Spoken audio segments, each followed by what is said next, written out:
Hi, welcome again to Who's Who in Southern Alberta.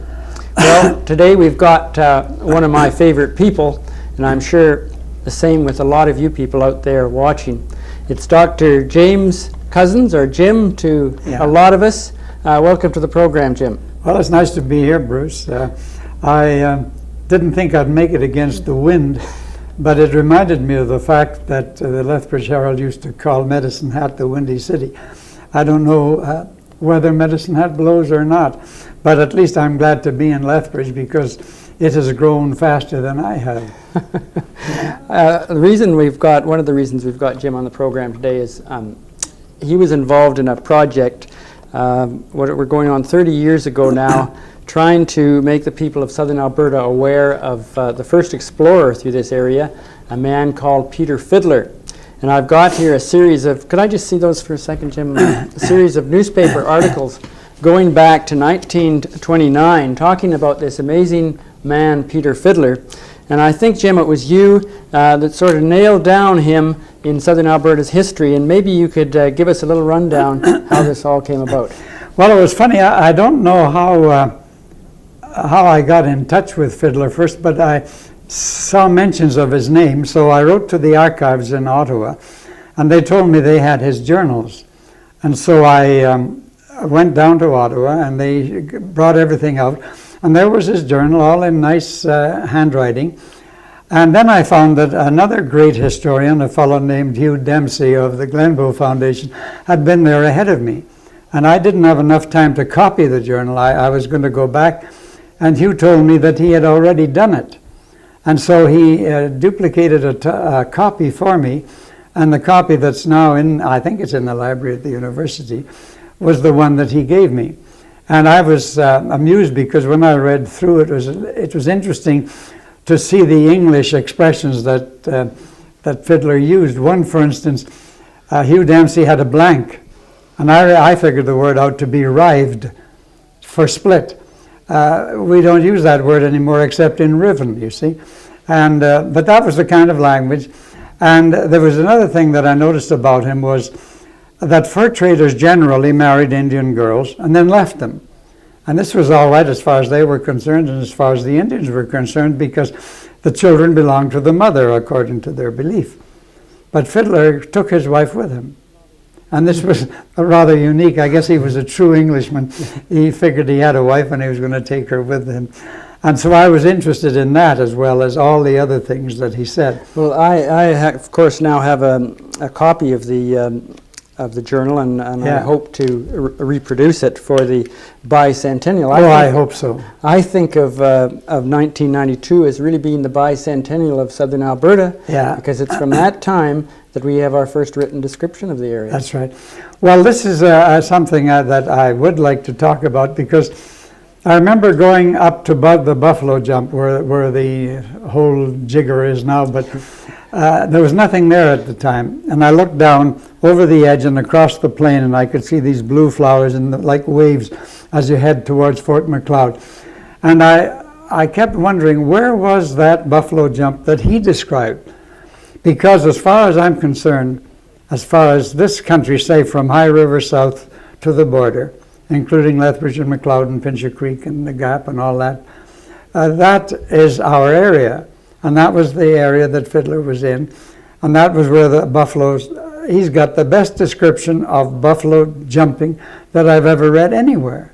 And that's why I'm amazed it's not been published before. And he also distinguishes that from the buffalo pound, where the Indians would take a narrow coulee and drive stakes into it, and then drive the buffalo into it and catch them in the corner. And things like that we should know more about. And I hope that if you do publish it, that you'll stress this particular work. Because I had in mind for years now an idea. Now this is where I deviate a little bit. But the Geographic Naming Board has mucked up more names than anything. In my book is the Crow's Nest past 2 words. They make it 1 word. They make old man into 1 word. And the people in BC fooled them because Andy Good, they named a creek after him, so they condensed it into one word, and it's Andy Good Creek and Jim Smith Lake to make it up. And then, because they changed the names back to the original, you get ridiculous things like the Castle River with South Fork Lakes at the end of it. You get people calling it the North Fork and the Geographic Naming Board calling it the Old Man River. And we up in Coleman used to sing way down upon the Old Man River. Now they call that the Crow's Nest River. So that mixes me all up. I get so mad sometimes. But that's the way, I guess, the Geographic Naming Board thought of Alberta. This part, it wasn't that good. The Fiddler, in his journal, correct me if I'm wrong, it was the first person to describe the Chinook wind, is that not yes, true? Yes, that's right. And the cactus, the scenic cactus, and coal. Yeah. And what are some of the other things that... Well, to me, as I've been reading lately, is his treatment by the Indians. He seemed to be able to wander around in amongst them without any animosity or any great friendliness. He just moved around, and they had treated him, and they gave him, you know, the kind of treatment that they'd give to a kind stranger and so on. There's a great spot in the journal where he describes they're approaching camp, and the men purposely slow down so that the women will have the tents up and the meals ready. Yeah, well, if it comes to the women now, that's a house of a different color, because they'd kill these buffalo in the pound. See, the chief would go in, and he'd use a rifle. That was the only time they used one. And he'd kill the first symbolic buffalo. And then they'd kill the rest of the buffalo. And then the men would retire and leave it to the women to do the easy work, like, you know. They must have been blood smeared and dirty, and gosh, poor women, they had a heck of a life. But that was, I guess, the way they were supposed to be. Before we get on to other topics, I would like to just mention that our goal then, is 1992 is the bicentennial of Southern Alberta. It was the year that the first explorer came through this area and wrote about Southern Alberta.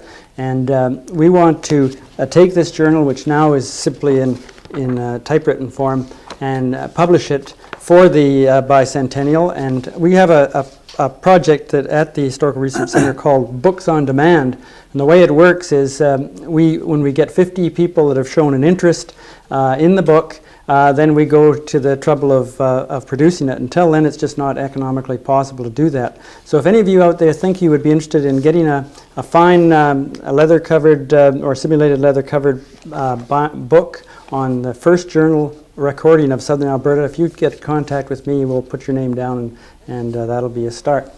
Okay, Jim, before we get on, I just want to point out one other thing.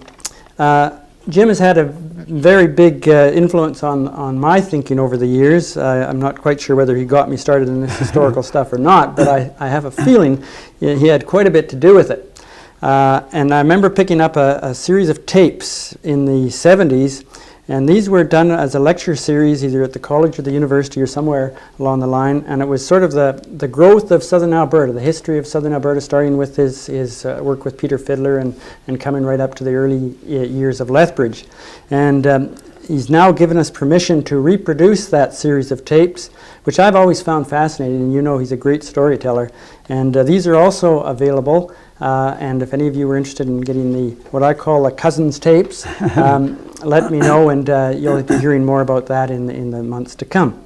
Okay, Jim, let's get back to the nitty-gritty now, and tell us about where you came from and how you arrived and the whole bit. Well, if I drop back into my proper accent, everybody would know that I come from South Wales, indeed to goodness, in 1921.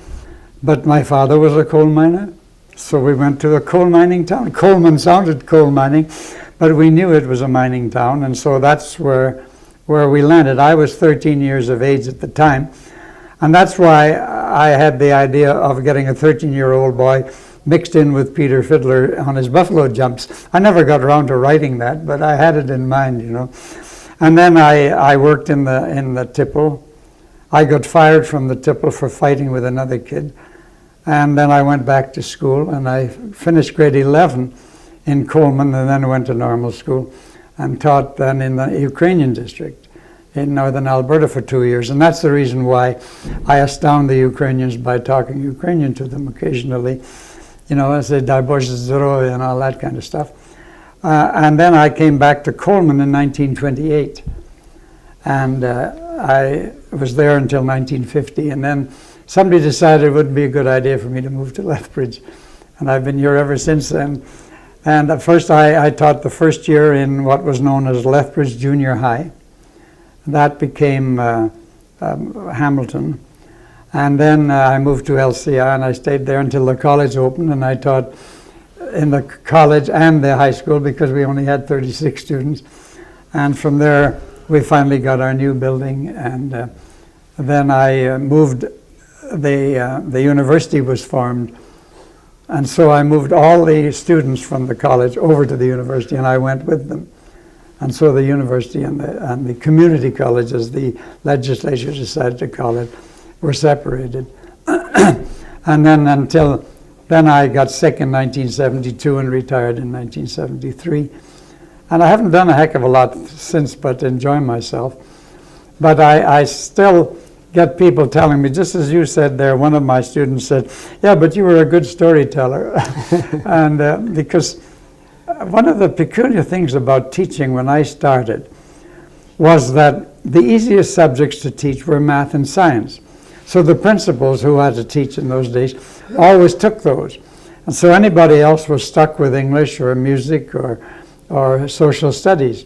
And even although my highest marks in university were in chemistry, I taught social studies for all those years.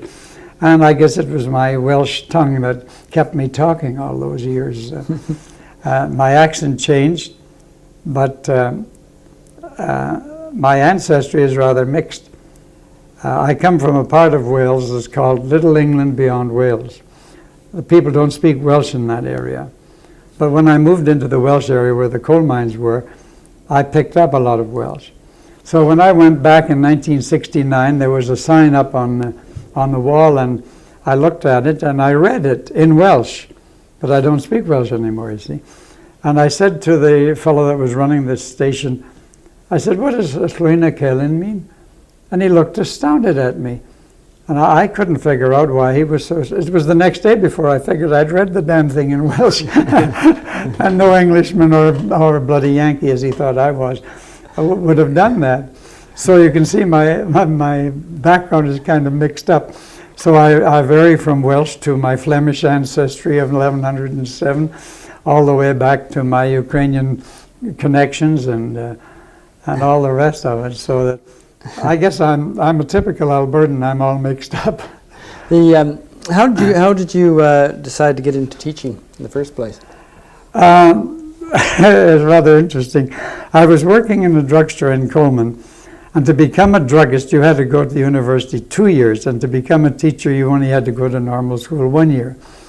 And in 1925 and 6, there wasn't that much money lying around. Things were kind of poor. So I went to normal school instead.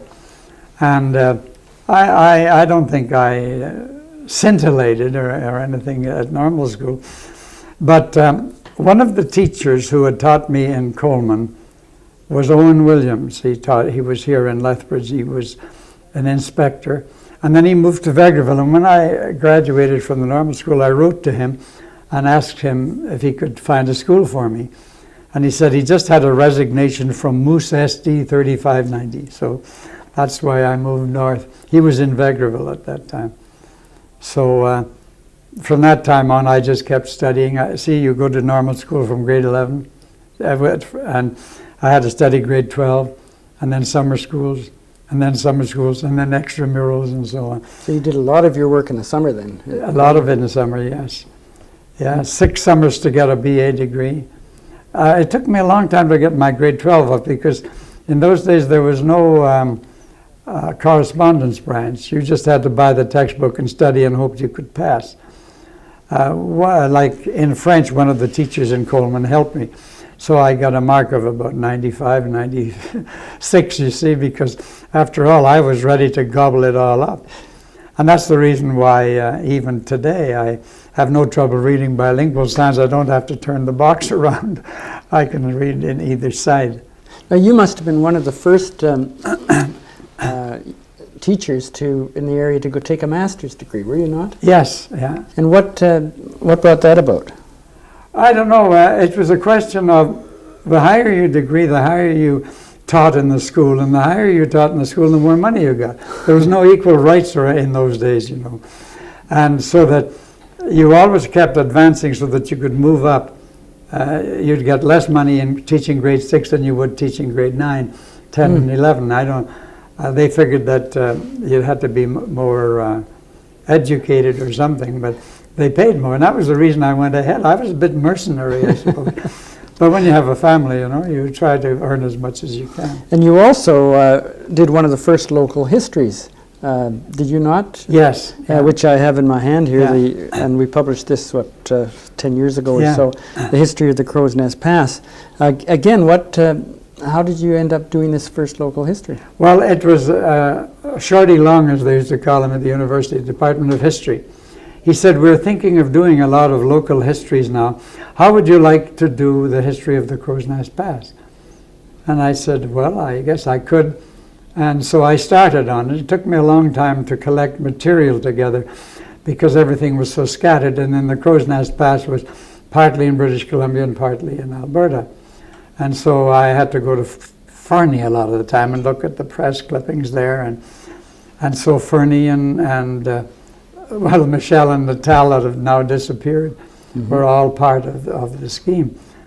And so one of the interesting things was that for instance, I talked about platting a township, and he said there was no such word. It's used all over the place now, you know, when you plat a town site, P-L-A-T. But he made me take it out, and I don't think you'll find it in there. So it's probably plotted in there. And there were a number of mistakes that they put in that I wouldn't have put in. But they were genuine Crow's Nest Pass stuff anyway. Well, you must be quite interested in the concept that's growing there now, where they're turning it into an eco museum. Have you been up there? I haven't been up lately. No, see, when I broke my hips last year, I became sort of stable. That means I stayed in one place. And I haven't been up the pass at all for a long time. I'd like to know what Laura Johnston is doing, you know, with her history or whatever it is, because mine stopped about 1950 something, I guess. And since that time, you know, there's a lot of mines closed, and the pass isn't the pass it was. You don't have the whistle blowing and 1 for work and 3 for no work and that sort of thing. There were a lot of things I had to get used to when I came to Canada. One was changing the name of meals, for instance. Supper here was the big meal for a miner who came out at 4:30. Well, supper in the old country was a cup of tea and a biscuit before you went to bed. And we very often in the old country called what we call supper here tea. And that was the big meal of the day. So you can see that I had to get used to a lot of things. And you may see some of those things pop up in my speech at different times, different Welshisms or localisms or something like that. But I like the past because we had a mixture there. And I remember talking to an Indian boy one time. We were coming down on the bus and I was telling him how much difficulty I had reading these Cree syllabic things and I told him what Crow's Nest was. And he said, oh yeah, that's Chacha Wutsun. Just like that. Well, heck, I had Kacha, Witzutzen, you know. I couldn't figure it all out from the syllabics. But this little boy was quite easy. And I was kidding him on the bus. I said, do you ever feel ashamed that your ancestors painted themselves red? He said, no, I don't think so. I said, you know what color my ancestors painted themselves? He said, no. I said, blue. And that's true. We Britons, you know, the ancient Britons, we painted ourselves blue with woad. So if the Indians are ashamed of their red, I wonder what they do with blue.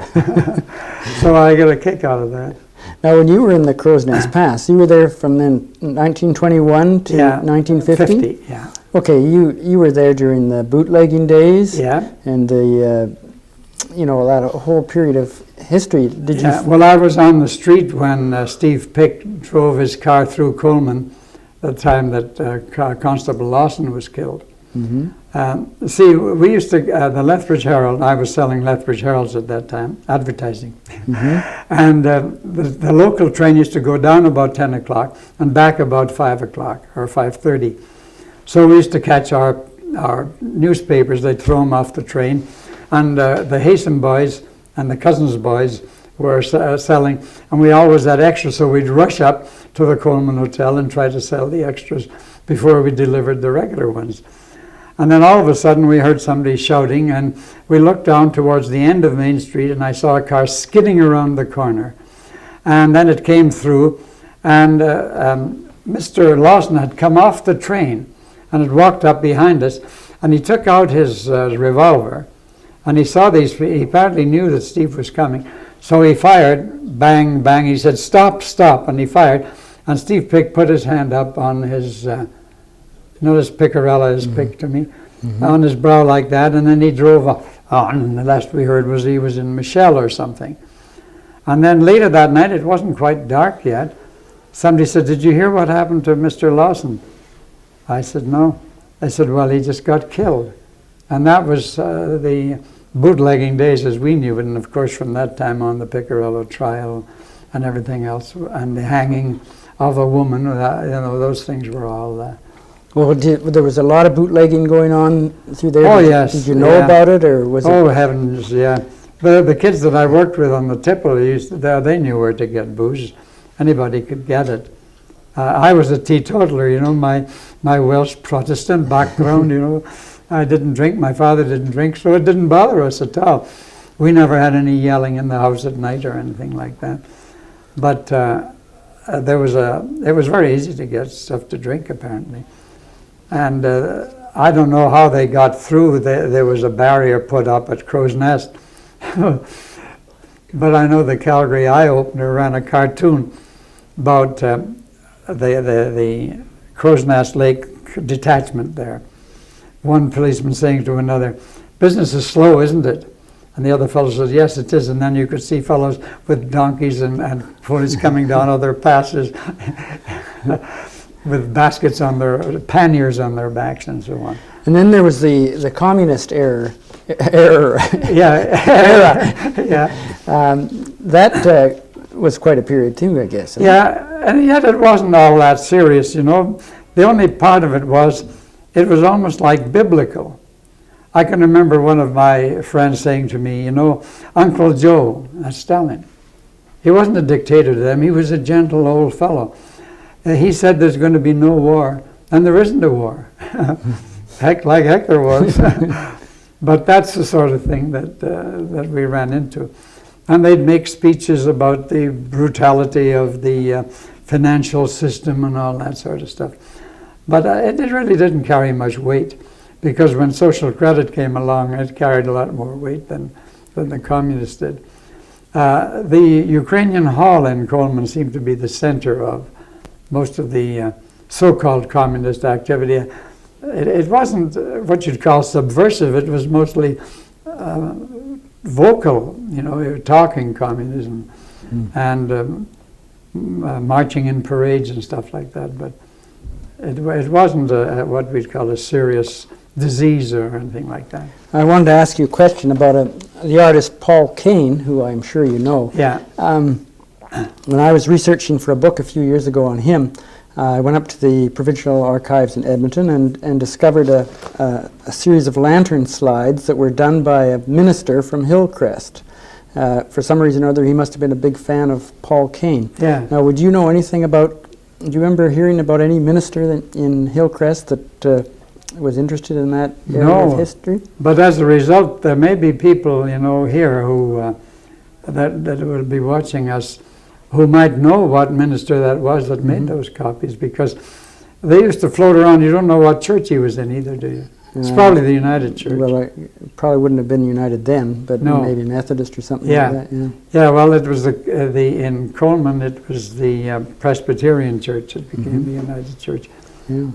Well, we're running out for this program, Yeah. but we're going to get this guy back. Don't worry, folks. But before we go, I just wanted to point out again, a little advertising here, that we're going to reproduce this series of tapes for your car stereo, and I can tell you they're great. Just slide one in on the way to Calgary, and by the time you get to Calgary, you're an expert on Southern Alberta history. And these were tapes that were done about 20 years ago by Dr. Cousins in a course in Lethbridge, and he follows the very beginnings of this area to the first century or the first decade of this century in Lethbridge. A lot of work went into it, and I'm sure you'll enjoy it because you already know he's a great storyteller. And again, Dr. Cousins, we'll see you next week again, won't we? I hope so. And I want to thank you all for coming out, and we'll continue with the saga next week. Thanks.